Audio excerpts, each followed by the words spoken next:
Pengecut, mahasiswa habisi nyawa gadis muda usai berbuat asusila. Di Tenggarai tak sanggup bertanggung jawab, seorang mahasiswa bernama Ahmad Nasir tega menghabisi nyawa pacarnya Abika 16 tahun. Sempat menghilang usai melakukan aksinya, mahasiswa di salah satu perguruan swasta di Semarang itu kini sudah berhasil ditangkap polisi.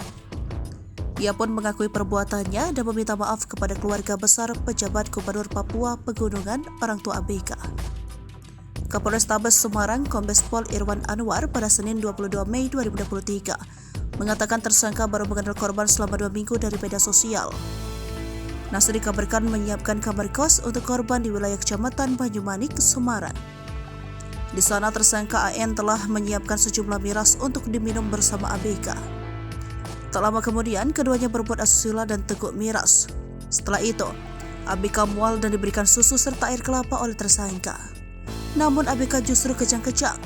Setelah dibawa ke rumah sakit Elizabeth, ternyata nyawa Abika tidak tertolong dan dinyatakan meninggal.